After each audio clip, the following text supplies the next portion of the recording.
Punsi Isel Channel gi news update ta mayam bu taramna oksari hojik phawbagi oiba update sing mayam gi mafamda thamjari.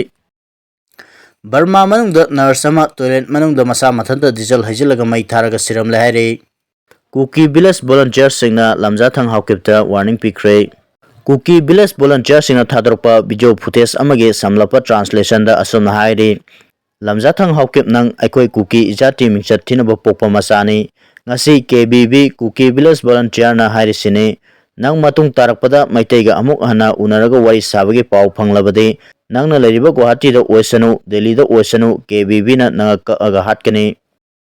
German amadi Tiger Road sembada Forest Department gi ayaba laukibra hanglakli. State asigi tampaki mafam kayada laiba Reserve Forest Department na miyam sangba tingliba ase saugatli adubu Kuki khulai paiba singna German Road amadi Tiger Road semgani haina thanglakliba khongthang ase Forest Department gi ayaba laukibra haina Peace and Integrity Committee kyamgai pik ki convener CH Megachandra phongdorokli. Wafam asingarang pik amadi all kyamgai nupi sabkhat khongthang loop anina senduna kyamgai mayai lekai da laiba masaibung khagembagi laibung da pangthokiba Patriots Day gi thoram da phongdokibane. Tonjau School kyamgai Ideal High School Premier English School amadi RM School kyamgai gi mahiroi sing saruk yadana pangthokiba thoram aduda Megachandra makhatana hai ipa ipu singduna apunba Manipur amagi wakalon ga loinana sagat charamba Manipur ase hojiki lusingba sing asida pangal thauna adumak chelhaningi. Kuki militant singa chatnaribasu ase makha sangthaba yaroi haiba miyamgi warep adu parliament session singda pukhatuna khana haningi.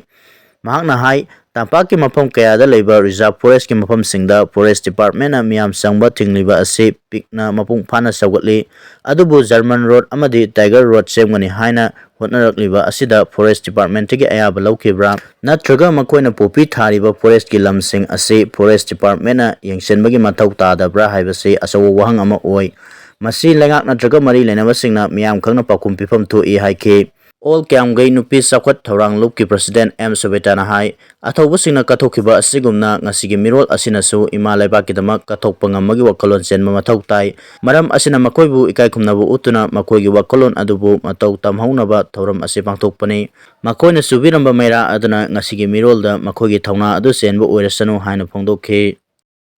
Susampur da mangkiba Assamdagi labor ama umangdagi sina phanglei. Haokip Seol ani romgi mamangda Susampurdagi mangkiba Assamdagi labor ama district adumaki umang amadagi sina pangle hairi. Police ki pauna hairibana sina panglaba labor adugi maming Dubda Hazarika sahi 38 kawi mioi asi Susampur district phawrga cheliba National Highway 102 semba sabagi tabak toriba Bharat Infra Private Limited ki makada labor oiba misakne. Mahaki asiba hakchang adu nahan layokpu numitki nungthilda Susampur town dagi kilometer 13 lom chatlaga laiba Singhat police station gi manung chanba Suwa Hajahau amasung Zabelai village anigi lonaba umangi saruk amadagi phangkhebane. Mioi ase Haokip Seol anirom gi mamangdagi mangkhre haina company asigi maikaidagi police ta complaint file tarokpadagi law enforcement agency sing amasung kunja singa loinana magi khongol liduna lakibane loinana nahan nungthin asiba hakchang oina phangkhebane. Laikhidrabagi hakchang adu postmortem gi damak mapam adudagi laukulaga Susampur gi mokta thamkhre. Thaudo asigi matangda police na case ama laukotuna mioi ase matau karamna sikhibano haibagi matangda investigation chathaba haukhre hairi. National Party da yauduna Delhi gi aka yenglaga laibana di Manipur kanbangamloi MPP. National Party da yauduna Delhi gi aka yengduna makoina phamu hairaga phamba lepu hairaga lepa asinadi lamdam asida tangdu laitaba puraktuna mahausagi pibamda Hanjin Hanbangam Loi Haina Manipur People's Party MPP gi President S. Projena Phongdokhrei. Wafam asi MPP na sinduna lamboi khonangkhongda leiba imoinu sanglena pangthokiba Patriots Day gi thoramda phongdokhibane. Thoram aduda retired Professor Dr. N. Joy Kumar, DMU gi History Department gi Associate Professor Syed Ahmad, Tangkhul Sanaulong gi Hanagi President Grace Thumara Satsang, Kama Manipur gi President Atongpi Kamai, Kokomi gi Convener Khuraijam Athoba, Fox ki President B.M. Yaima, Herikon ki President Y. Surjit Kumar Kuman, CCS ki President Jitendra Ningomba, UCM ki Hanagi President Sunil Karam, Amuko ki Hanagi President T.H. Devan, amadi atay nupi lup kaya ki thongmising na saruk yaki. Thoram aduda S. Brojena makhatana hai, sahi ani helaklaba lan asida National Party da yauduna Delhi ki aka yengmana waroisan purakpangamloi. Madugi mahuta iramdamgi oiba regional party ase mapangan kangkatuna maromdom lengak saba matamdata lamdam asida thoklibe irang asigi waroisin purokpa ngamngani national party gi mityeng di pak sana national level da asoba state mityeng thamkibana apekpa state ama oiriba manipur gumbadadi ningba kairingai ni maram aduna ing tapa sakhat lamjel saruk yaba mangjil thaba state ama oiba ngamnaba MPP mapangan kangkal halase IK Arambai Tengol Unit 29 na mayalambi samjinkhrai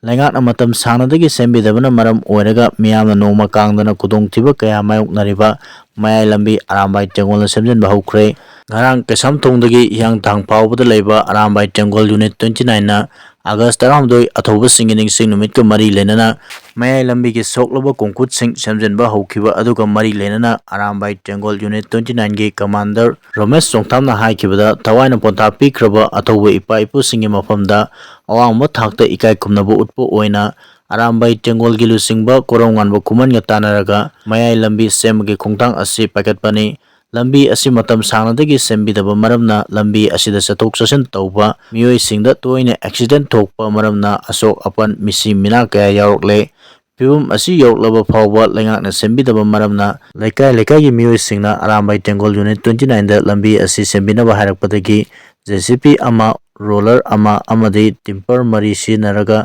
semjenba hobune hairi panba yabadi sahi asigi February 12 dagi state asida PR lengak lakhibadagi Greater Impal yauna state asigi national highway amasung state highway singi lambigi phipam haningai leitana suksilakpana hojik miyamna chatok chasinda yamna chauna khutong chadaba mayoknari miyamna lambigi phipam suksilakliba asigi yengduna PR lengak amadi mari lenaba loisang singda sembinaba hairabasu ngasi phawba tabakto onthokpa ngamdana leiribani MLA सिंह मथम मसखंगदबना India की लुसिंगबसिंगना मणिपुर बु उसितबनी हाइना justice committee की chairman Joy Chandra कोंथोंजमना फोंदोक्रे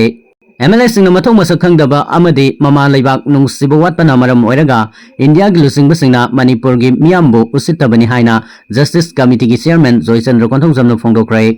कुमजा लिसिंग मसानिपान मौद्रामाथोइगे एंग्लो मणिपुर वार्ड लेखिद्रबा मसक खंगहौबा अमदि खंगहौदबा अथौबसिंगे अमता ngairaba kubam ama semgatpa tangai fade haina palladuna mahakna haike ipa ipusina imalaiba kidamak thawai katkhibani mikha pona hingadabagi sarok nongmato oirabasu ningtamna hingbana saruk chama hena fai haina masa masu oiba aikhoida paujal pirame ngasigi mirolna ipa ipusing ikai kumnaba utpaga loinana awangba thakta thangatpa haibase tangai fadaba thaudangne ngasi aikhoina malemgi miyam mamangda chauthuk ipa ipusingi khudolni mitauki khutagi imalaiba kange hairabadi athobasingna chatkiba liklamsing aduda aikhoisu chatpatai furup asi kanabagi sibakidana hingba mathau tai Manipurda kangluki irang thoklakpa sahi ani makhai pharaklabaso Prime Minister na thausadribase Manipur miyambu karisu leitana khanbani haina phongdoke Mathang sahidagidi August 13 da yumthong khudingda amuba firal singkhat piu haina RK Megan phongdokrai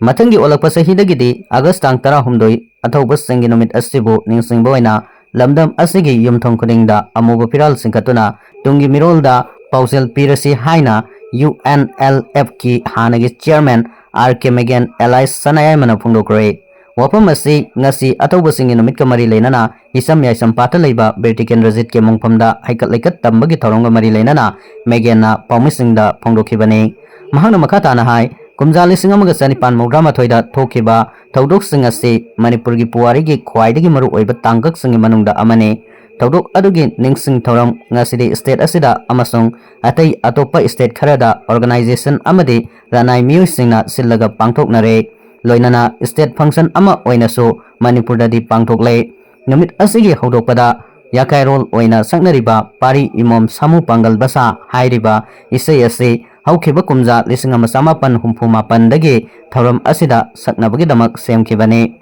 mahangna makhata na hai Tharam asi pangthokpagi nunggi oiba wahanthok ase tungi mirolda mamut tana khanghalamba mathau tai loinana ipa ipusingi kathokpa amadi thauna lingjal sing adubusu ngasigi mirol asina tungda lakadaba mirol singda marik chumna libiramba change masigi damak lakadoriba sahi sing asidadi 13 Augusta yumthong khudingda amuba firal singkhatuna tharam pangthok minasi haina phongdokhe